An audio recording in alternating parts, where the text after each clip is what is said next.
नमस्कार, मैं शशिधर कुमार आज आपके सामने उदय प्रकाश जी की एक कविता पिता आप सबके बीच रख रहा हूँ। पिता झाड़ झंखार घाटियों और पत्थरों से भरे चटियल मैदान थे। पिता सागौन शीशम बबूल तेंदुओं और हिरणों से भरे बीहर थे।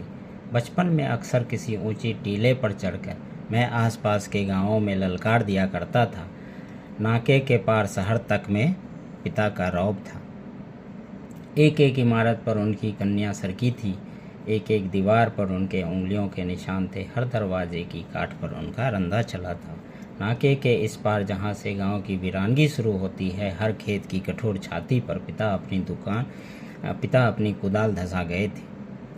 हल की हर मूठ पर उनकी घट्टेदार हथेलियों की छाप थी। हर गरियार बैल के पुट्ठों पर उनके डंडे के दाग थे। बचपन में पिता के कंधे पर बैठकर मैं बाजार घूमने जाता था। पिता पहाड़ की तरह, चलते भीड़ की तरह, उनके कंधे पर मैं जंगली तोते की तरह बैठा रहा। बाद में पिता गायब हो गए। कहते हैं खेल, कुदाल, बैल, इमारतें, ईंटें, दरवाजे, बाजार उन्हें पचा गए। मुझे लगता है उस चटियल मैदान के भीतर ज़मीन की दूसरी तीसरी परतों में सरकता हुआ कोई नमसोता भी था, जो मेहनत करते हैं। पिता की देह के अलावा कभी कभी मेरी आँखों से